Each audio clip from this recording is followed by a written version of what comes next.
तो जय हिंद दोस्तों, जैसा कि आप लोग जानते हैं इसके पहले वाली वीडियो में हमने जो आपके 2 नंबर के जो क्वेश्चन थे, इस क्वेश्चन के जो 6 क्वेश्चन थे इसका मैंने आंसर आप लोगों को प्रोवाइड किया था। तो कुछ लोग कमेंट आया कि सर इसका अगला वाला भी मतलब क्लियर करवा दीजिए, इसका अगला वाला भी करवा दीजिए। तो देखिए इसमें टोटल कितने प्रश्न पूछे जाते हैं, दूसरे में पूछे जाते हैं आपके 6 प्रश्न टोटल पूछे जाएंगे। 6 प्रश्न में से आपको कितने प्रश्न करने रहेंगे, 5 प्रश्न करने रहेंगे। एक प्रश्न जो आपका रहता है 4 नंबर का आता है। कितने नंबर का आता है? 4 नंबर का आता है। एक प्रश्न केवल कई नंबर का आता है? 4 नंबर का आता है। तो देखिए इस वीडियो में मैं जितने भी 6 क्वेश्चन है 6 क्वेश्चन को प्रोवाइड करूंगा, अच्छे से समझाऊंगा। तो करना क्या है, इस वीडियो को पूरा देखना। अगर वीडियो समझ में आए तो वीडियो को लाइक कर देना और चैनल पर पहली बार चैनल को सब्सक्राइब कर देना।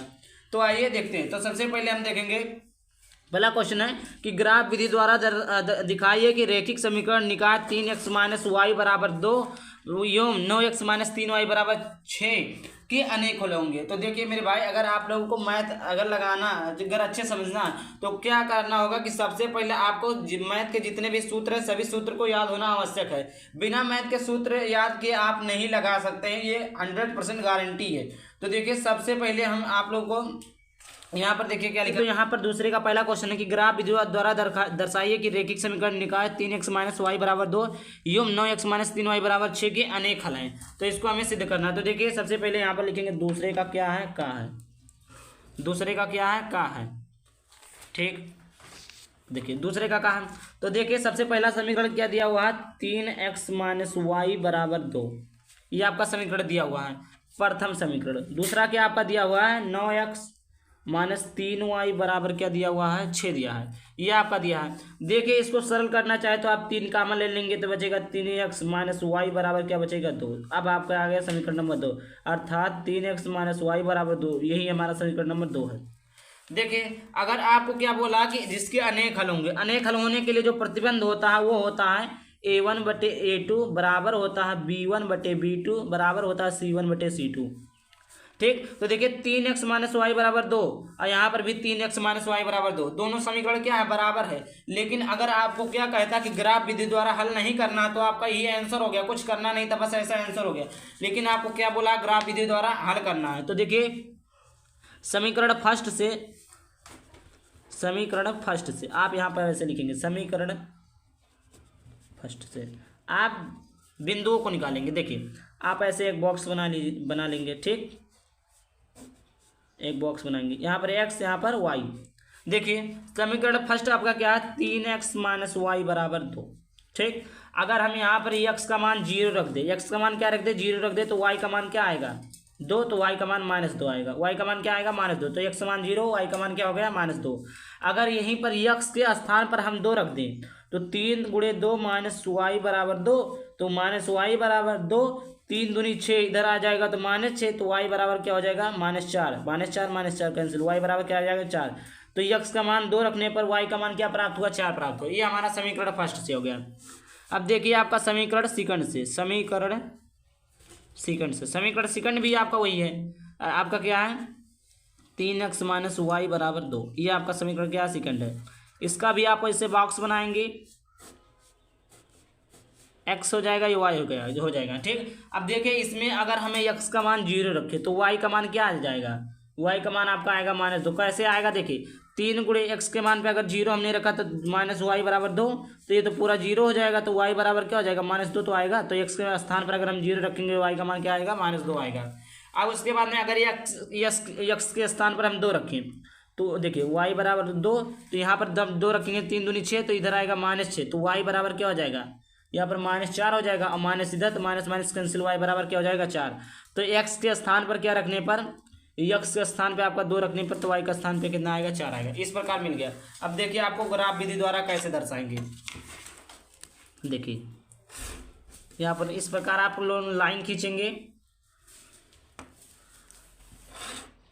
देखिए अब इधर का साइड जो रहता है आपका निगेटिव रहता है, निगेटिव का x, तो ये 1 हो जाएगा, -2 हो जाएगा, -3 हो जाएगा और यहाँ पर -4।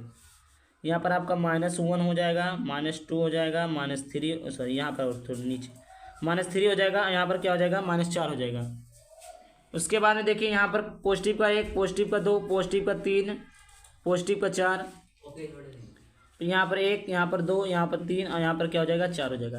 देखिए एक्स डैश होता है, ये एक्स होता है, ये वाई होता है, ये आपका वाई डैश होता है। ठीक, ये देखिए आपको ऐसा होता है। अब देखिए यहाँ पर समीकरण फर्स्ट को पहले दर्शाते हैं। तो समीकरण फर्स्ट में क्या है कि यक्स का मान जब 0 लेंगे तो यहाँ पर 0 आपका ये रहेगा, तो वाई का मान -2 रहेगा। तो देखिए वाई का मान निगेटिव ही है तो यहाँ पर -2 ये इधर है आपका। ठीक, अगर यक्स का मान 2 लेंगे, पॉजिटिव का यक्स कौन है, ये है, तो 2 लेंगे यहाँ पर, वाई का मान तब 4 आएगा, तो वाई का मान आपका 4 इधर आएगा। तो देखिए यहाँ पर ऐसे आप करेंगे, यहाँ पर आपका पॉजिटिव का 2 हो जाएगा, तो ये आपका ये बिंदु इधर मिलेगा। ठीक, आप देखिए यहाँ पर इसको आप ऐसे मिलाएंगे, यहाँ पर इसको आप ऐसे मिला देंगे, और ये कौन सा है, ये आपका मिला था -2, तो आप ऐसे इसको मिला देंगे, आप ऐसे मिला दिए। तो ये आपका कौन सा समीकरण प्राप्त हुआ, समीकरण नंबर फर्स्ट कौन सा प्राप्त हुआ कि 3x - y = 2। ये आपका समीकरण नंबर कौन सा प्राप्त हुआ, फर्स्ट प्राप्त हुआ। अब देखिए दूसरे में भी क्या कह रहा है, दूसरे में भी आपका है कि 0, -2, x के स्थान पर 0 तो ये हो जाएगा, y का -2 है। तो देखिए y का ये कौन सा, ये भी -2 है, पॉजिटिव का 2 है, x का पॉजिटिव का 2, तो ये आपका x का पॉजिटिव का 2 है, y पर 4 है, y पर आपका क्या है 4 है, यही चीजें हैं। ठीक, तो देखिए इसको आप कैसे प्राप्त करेंगे, तो देखिए इसका भी वही है। तो देखिए अगर ये देखिए ये जो आपका समीकरण था, दोनों समीकरण सेम है, इसका भी पॉइंट वही आया है, इसका भी पॉइंट वही आया है। तो देखिए जब दोनों बराबर है तो क्या कौन सा है, ये आपका अनेक हल होंगे, यानी संपाती रेखाएं हैं। तो देखिए अब आपका इसका भी देखिए 0, -2, तो 0, आपका -2 हो गया, 2, x पे 2, y पे 4, y पे 4, तो इसका भी जो यही बना है, ये रेखा जो बना है वही वाला इसका भी बनेगा, दोनों का समीकरण। तो आप यहाँ पर लिख देंगे अतः रेखा क्या है, संपाती है, संपाती है, अतः रेखा संपाती है, इसके अनेक हल होंगे, अनेक हल हैं, इसके कितने हल हैं, तो इसके अनेक हल हैं। इस प्रकार आपका सिद्ध हुआ पहला क्वेश्चन। अब आइए दूसरी क्वेश्चन की ओर बढ़ते हैं। देखिए आपका दूसरा क्वेश्चन क्या पूछा कि 2 अंकों से बनी किसी संख्या के अंकों का योग 9 है, या संख्या के अंक उलट दिए जाएं तो नई से बनने वाली मूल संख्या से 27 अधिक होगी, संख्या ज्ञात कीजिए। तो देखिए क्या है, ये आपका दूसरे का क्या है, आपका खा, दूसरे का खा। अब देखिए माना जो इकाई का अंक बराबर हमने क्या माना है, इकाई का अंक माना हमने x, तथा दहाई का जो अंक माना हमने क्या माना है, दहाई का अंक माना हमने y। देखिए यहाँ पर जो अंक है, जब आपका यह अंक बोले तो आप xy लेंगे। ठीक, अतः जो हमारी संख्या हो जाएगी, जो हमारी संख्या हो जाएगी वो हो जाएगी 10 × y + x। अभी आप बोलेंगे कैसे हुआ, तो देखिए क्या बोला, किसी संख्या के अंकों का योग। तो ये दो संख्या हमने लिया है, तो इसके अंकों का योग, अंकों का देखिए, अब देखिए y है, अभी आप y में बोलेंगे 10 का गुणा क्यों हुआ, तो देखिए दहाई है, दहाई की वजह से इसमें किसका गुणा होगा, 10 का गुणा होगा। अंकों का योग, 2 अंकों का योग, तो देखिए अगर हमने मानी बात, देखिए ये दहाई है तो इसमें 10 का गुणा करेंगे कि नहीं करेंगे, तो ये क्या हो जाएगा 10y हो जाएगा। ये हमारा दूसरी संख्या हुई, ये हमारा कौन सा संख्या हुई, पहली संख्या हुई। तो दूसरी संख्या और पहली संख्या यानी पहली दूसरी संख्या के योग, तो देखिए जब दूसरी पहली संख्या का योग करेंगे तो 10y + क्या हो जाएगा, x हो जाएगा। ये हो गया कि नहीं हो गया, ये आप मान लीजिए चाहे समीकरण नंबर फर्स्ट या रहने दीजिए। अभी अब देखिए क्या पूछा, अंकों का योग यदि संख्या के उलट दिए जाएं, संख्या को आप अब उलट दीजिए, संख्या को उलट देंगे तो क्या हो जाएगा 10x + y हो जाएगा। क्या हो जाएगा 10x + y हो जाएगा। ठीक, ये आपका हो जाएगा 10x + y। अब देखिए प्रसन्नानुसार क्या बोला है, देखिए तो प्रसन्नानुसार क्या बोला कि 2 अंकों से बनी किसी संख्या के अंकों का योग 9 है। तो देखिए अकॉर्डिंग टू क्वेश्चन, या आप लिख सकते हैं हिंदी में प्रसन्नानुसार क्या बोला, 2 अंकों का योग। तो 2 अंकों कौन है, x + कौन है, y बराबर कितना है 9 है। समीकरण नंबर फर्स्ट मान लीजिए। ठीक, समीकरण नंबर फर्स्ट हो गया। अब देखिए क्या बोला है, अंकों के उलट दिए तो बनने वाली जो नई संख्या होगी मूल संख्या से 27 अधिक होगी। तो ये जो संख्या ये कितना है 27, मतलब ये अधिक है, तो ये अधिक है और ये कौन सा कम है। तो इनमें से अगर इसमें से हम इसको घटा दें तो जो हमारा अंक होगा वही प्राप्त हो जाएगा। तो ये 27 अधिक होगी। देखिए अच्छे से देखिए क्वेश्चन क्या कह रहा कि तो नई बनने जो बनने वाली संख्या है मूल संख्या से 27 अधिक होगी।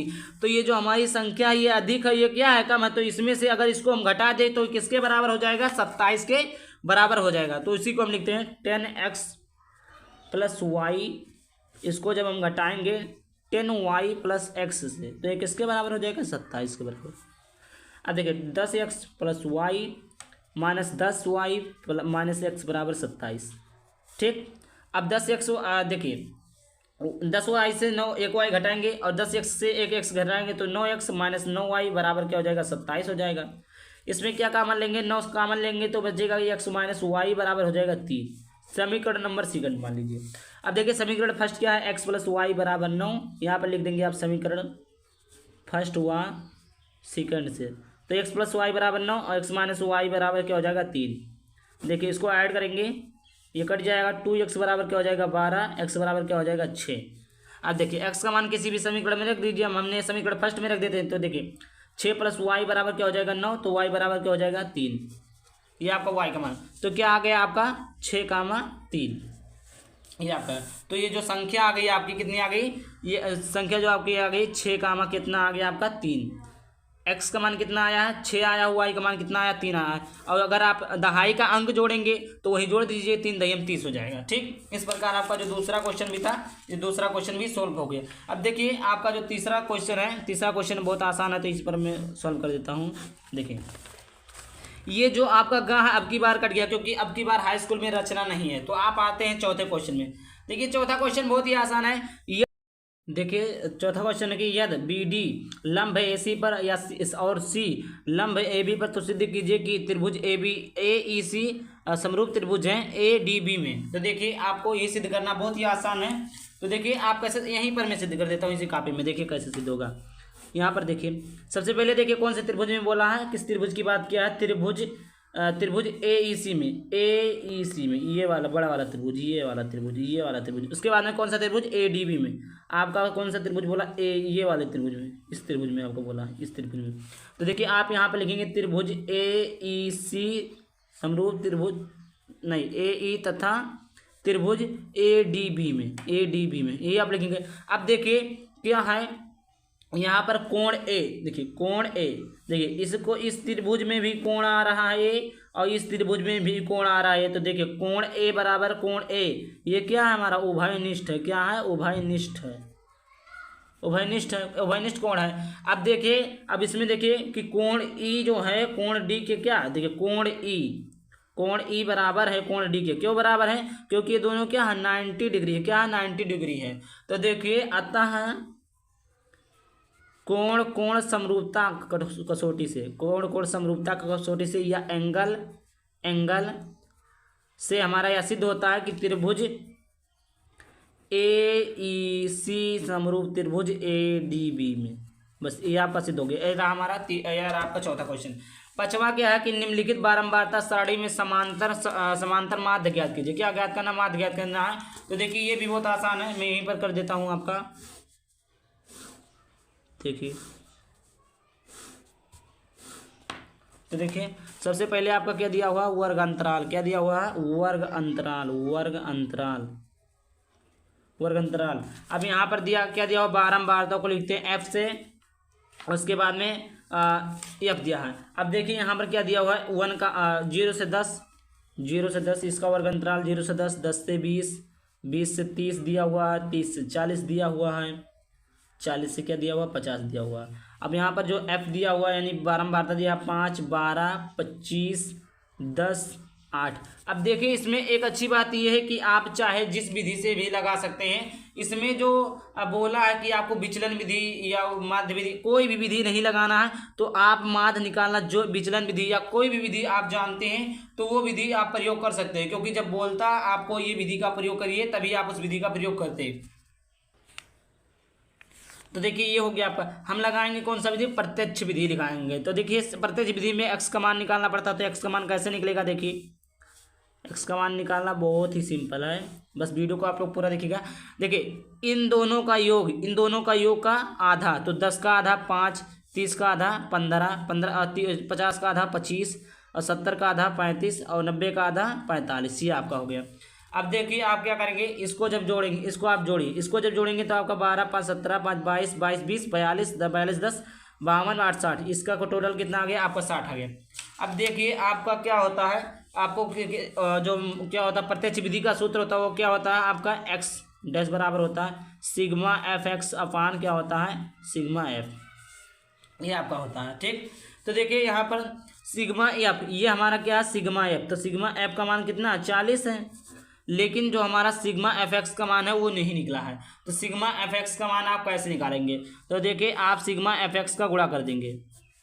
देखिए 55 25, 15 25 का गुणा 180, 25 25 का गुणा 625, 35 गुण का गुणा 350, 45 अट्ठे 45 अट्ठे आपका होता है 360। आप इसको टोटल करिए तो कितना हो जाएगा, ये आपका आएगा 1540। आप लोग टोटल करिए 1540 आएगा। तो ये हमारा मान निकल गया सिग्मा एफ एक्स बराबर कितना निकल गया 1540। तो देखिए यहाँ पर एक्स डैश बराबर होता है sigma F x upon F sigma F. तो देखिए एक्स डैश बराबर हो जाएगा, ये देखिए प्रत्यक्ष विधि है, इसका मान आया 1540 और इसका मान आया कितना 60, एक जीरो से एक जीरो कैंसिल, तो ये आपका आ जाएगा 6 दूना 12 3 बचा और 6 पंचे 30 हो गया। उसके बाद देखिए 6 पंचे 30, यहाँ देखिए 6 दूना 12 3 बचे 6 पंचे 30, यहाँ पर बचा 4 जीरो बढ़ जाएगा, तो 6 पंचे 30 6 चौक 36, तो 6 आएगा, फिर 4 बचेगा, फिर 40 होगा तो 6 चौक 36 आएगा। तो आप इसको लिख सकते हैं 25.67, यहाँ पर 25.67, यही आपका आंसर हो जाएगा। अब देखिए यहाँ पर अगला आंसर, अगला क्वेश्चन आपका क्या पूछा है, अगला क्वेश्चन आपका पूछा है कि इसका आंकड़ों में बहुलक की गणना करना, किसका गणना करना, हमें बहुलक की गणना करना। तो देखिए आप इसका भी ऐसे करेंगे, देखिए ये क्या हुआ है चा वाला, आपने इसे लाइन खींच दिया। पहले क्या होता है वर्ग अंतराल, उसके बाद ये क्या होता है बारंबारता, ये क्या होता है एक्स। यहाँ पर देखिए ये कितना यही चीज़ लिखेंगे वर्ग अंतराल में, 1 से 3, 3 से 5, 5 से 7, 7 से 9, 9 से कितना लिखेंगे 11।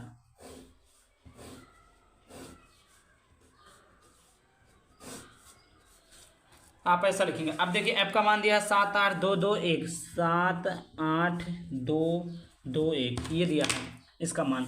अब देखिए x का मान आपका कैसे निकलेगा, तो देखिए x का मान निकालिए मैं कैसे ट्रिक बता देता हूँ, मतलब एक ऐसा बताते हैं। देखिए तो सबसे पहले आपको क्या करना होगा, आप जानते हैं बहुलक का सूत्र, बहुलक का सूत्र आपका क्या होता है कि L plus F1 minus F0 अपान 2 F1 minus F0 plus F2 गुणे H। ये हमारा क्या होता है, ये हमारा क्या होता है बहुलक का सूत्र होता है, ये हमारा बहुलक का सूत्र। देखिए आपको सूत्र होना आवश्यक है, बिना सूत्र के आपको कोई भी क्वेश्चन हल नहीं कर सकते। तो देखिए सबसे पहले हमें जरूरी क्या क्या चीज़ है, तो L बराबर जरूरी, F1 बराबर जरूरी है, और क्या F0 ऊंचाई, इतने सारी चीज़ें हमें निकालना है, F2 ये आपको निकालना। तो देखिए सबसे पहले आपको ऊंचाई बहुत आसान है, तो ऊंचाई में बता देता हूँ आप कैसे निकालेंगे। तो देखिए क्या करेंगे कि आप देखिए इसमें ऊंचाई क्या होता है, तो देखिए इसके बीच का जो वर्ग अंतराल होता है वही हमारा ऊंचाई होता है। तो 1 3 3 5 के बीच का वर्ग अंतराल कितना है 2 है, ये आपका। तो h बराबर कितना निकल गया आपका 2, h बराबर 2 निकल गया। अब देखिए और सारी चीज़ें कैसे निकालेंगे, तो इस f में यानी इस बारंबारता में आपको क्या ढूंढना है, सबसे अधिक बहुलक वर्ग कौन सा है। तो सबसे अधिक जो बहुलक वर्ग आपका है वो क्या कौन सा है 8 है, क्या है 8 है। तो ये जो 8 होता है ना, जो भी आपका बहुलक वर्ग रहे, मतलब जिसकी बारंबारता अधिक रहे उसे क्या कहते हैं बहुलक वर्ग। तो इसकी बारंबारता सबसे अधिक है तो ये क्या बहुलक वर्ग है। तो ये होता है F1, इसके नीचे वाला F2, इसके ऊपर वाला F0, ये आपका चीज़ें होती है। तो F0 का मान कितना आया, यहाँ पर 7 आ गया, F1 का मान कितना आया 8 आया, और उसके बाद में F2 का मान कितना आ गया आपका 2 आ गया। इतनी सारी चीज़ हो गई। अब देखिए क्या बचा, ये बचा। तो देखिए इसका जो वर्ग अंतराल, मतलब जो बहुलक वर्ग का ये है वर्ग अंतराल है, ये है 3,5। तो देखिए ये जो नीचे मतलब जो कम रहता है उसको, और जो अधिक रहता है इसको कहते हैं निम्न सीमा, इसको कहते हैं उच्च सीमा।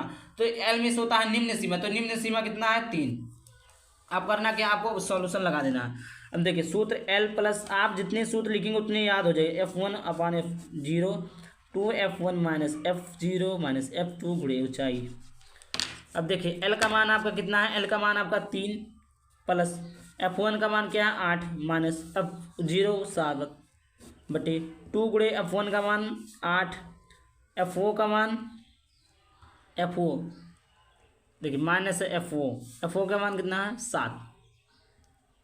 उसके बाद में देखिए F2 का मान क्या है 2 गुणे ऊंचाई क्या है 2, 3 प्लस 8 में से 7 को घटाएंगे, 1 2 8 16 16। अब उसके बाद में 2 -9, देखिए 1 हो जाएगा, 8 दूना 16 -7 -2 तो -9 हो जाएगा, गुणे आपका 2 हो जाएगा। देखिए इसका गुणा इसमें होगा तो 3 प्लस हो जाएगा, 2 ये हो जाएगा, 16 में गिनोगे तो 7 हो जाएगा। अब इसको जब सिद्ध करेंगे तो ये हो जाएगा 7 3 21 अपान 7 3 21 और प्लस 2 अपान 7, 21 2 23 अपान कितना हो जाएगा 7। अब देखिए 7 3 21 पॉइंट और यहाँ बचा 2 0, 7 7 दूनी 14, 6 बचा तो 60 हो जाएगा, 7 8 56 हो जाएगा। उसके बाद 4 बचा 0, 7 5 35, ये आपका हो गया आंसर। ठीक, इस प्रकार आपको सॉल्व करना। तो देखिए जो भी आपके क्वेश्चन थे, जितने भी क्वेश्चन थे हमने सभी को सॉल्व करवा दिया। तो आई होप वीडियो अच्छा लगा, वीडियो को लाइक कर देना, चैनल पर पहली बार चैनल को सब्सक्राइब कर, चलिए मिलते हैं किसी वीडियो टॉपिक के साथ। थैंक यू, जय हिंद, जय भारत, वंदे मातरम।